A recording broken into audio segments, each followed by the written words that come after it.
I'm not exactly sure how much of the extent of damage that was done to us as a collective, as a community, as a nation within a nation, but I am pretty sure it's probably got to be about 98.8% of damage done to our collective psyche. And the reason why I say that is because we have the younger generation that is growing up right now with this crazy mindset that America is not a racist country. They have grown up under this pseudo belief that America and its ideals are innocent in nature, instead of realizing the reality that America's roots were racism, so therefore its fruit is racism. Take, for example, this viral video and picture of this white boy that asked a black young lady to go to the prom with him by saying, "I know I'm not cotton, but will you pick me for the prom?" So where did his mindset come from when he was making the decision to make this poster in a way to ask her if she would go to this most beautiful dance for teenagers where they're supposed to gather together and enjoy this one last moment before they get ready to go off into the rest of their lives? This is what he left her with.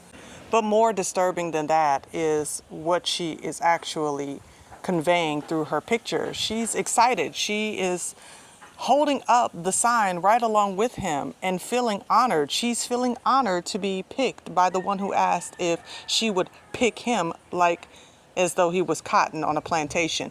You see, this is the mindset of our people, even in 2024, that we don't understand the racist roots of the American system. We don't understand how this racism has spewed out from the forefathers and foremothers of the past into the current generation, except whereas our ancestors understood that this right here, this is a slap in the face, this current generation, they're smiling and taking pictures with it.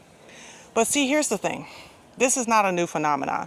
Unfortunately, so many of our people are under this delusion to think that this is something that is new, when in reality it is not. You see, this behavior has history. Take, for example, this sign that was done in 2018. It says, "If I was black, I'd be picking cotton, but I'm white, so I'm picking you for prom."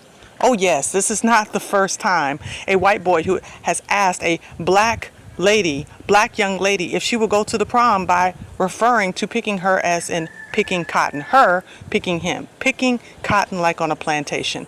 Of course, this is not the first, or is it the last?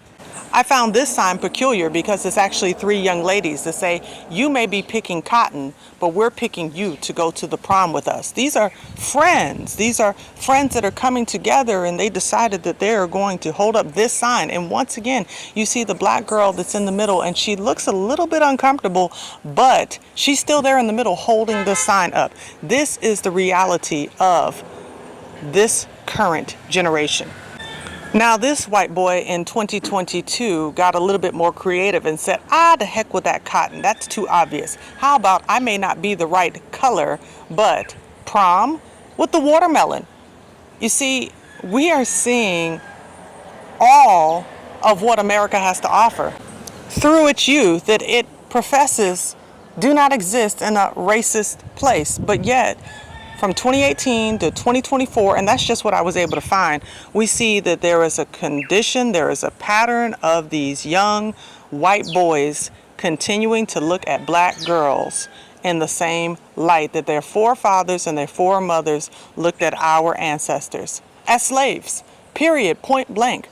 And it's unfortunate. It's so unfortunate that in this day and age that we still are in that state of mind, as white people consider themselves in a place of superiority over black people, when in fact the Most High made it clear that we are the children of Israel, and therefore we are the head and not the tail. But because our people's minds, because our young people are trained under a system whereby they think that there's some measure of equality, they have a rude awakening in which they find out that they're not. If I was black, I'd be picking cotton, but I'm white, so I'm picking you for prom. You see, this is the unfortunate reality that our people are still under the system of mind control, a system whereby we are longing for white validation, but in fact, that white validation can be absolutely deadly. complaint shows on April 1st, Sade Robinson and Anderson went on a date at Twisted Fisherman just west of downtown. Court documents show that Sade's phone was tracked, and it shows her location at Twisted Fisherman and then at Duke's on Water. Court documents also detail her phone was tracked to the area of Anderson's home. After being at Anderson's home for approximately 3 hours and 19 minutes, her phone was then traced to a park in River West for about a half hour. Then court documents show her phone was pinged near Warnemont Park, where the severed leg was found early last week. Within the criminal complaint, authorities say the severed leg did belong to Sade Robinson. In addition to finding the severed leg, authorities say they also found a foot and human flesh, along with Sade's clothes she was wearing, which were inside her burned car.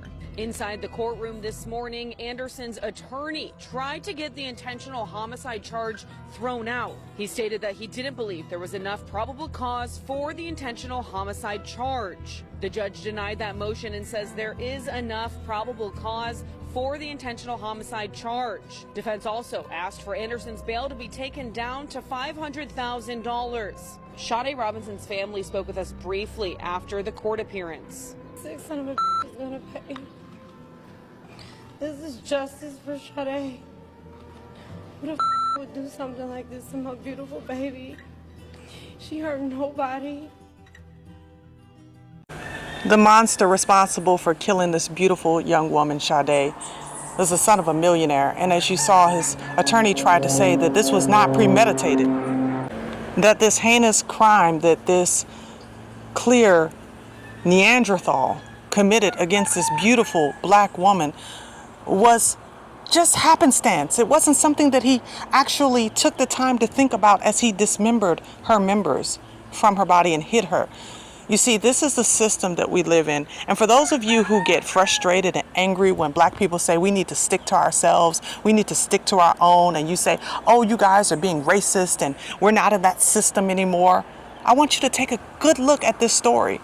You see, because these are the stories that aren't told enough. The stories that go beyond the stories of interracial relationships where when arguments arise, then the N-word is freely thrown around without any hesitation. You see, these are the stories that don't get talked about enough because there's been such a push to separate the black man from the black woman through gender wars and making it seem like there's no good black men, there's no good black women. We can't believe the hype. We cannot believe the lie anymore. You see, it's a part of the expectation of degeneracy to have us believe that we are no good for one another, but the oppressor class is the perfect person for us. Now, does that mean that every white person is going out and being hostile towards every black person? Absolutely not. But we have seen a history when it comes to our people, especially in the realm of intimacy, when it comes to that specifically, that it is filled with trauma. It is filled with this fetish, if you will, of black bodies, and it is not authentic. And so one of the things that we need to begin to realize is we got to open up our eyes to the reality of what is before us and begin to rebuild and reestablish our homes in truth and righteousness. And we have to do what the Most High has commanded us to do so that we are not continuing to put ourselves in situations where we are being asked to go out to prom as though we are picking cotton, or as though we are slaves, or we are not expecting that this whole idea of being with the oppressor class is some sort of a reward, or it is some sort of a great thing for us to aspire to as women or even as men. The statistics show that when it comes to marriage, that black men are more likely to marry a white woman than a black woman is to marry a white man. But the fact of the matter remains, we should be looking to build our homes together. Why? Because we understand each other. We understand our struggles. And at the end of the day, if we learn to work together and build together, then we can understand our victories in the same. So these are my thoughts about this whole situation when it comes to the exploitation of black bodies in the form of intimacy. I believe that we are going to have to learn how to love ourselves, working together, loving ourselves, because we cannot continue to allow the system of white supremacy or the dominant society to define for us what we should be thinking about one another, especially when they've shown us time and time again that they still think that we are slaves. Those are my thoughts. Let me know what yours are in the comment section below. Definitely like, share, and subscribe. And please support this platform. You can do so by way of Cash App, PayPal, or Super Thanks. Thank you so much, and until next time, y'all bless.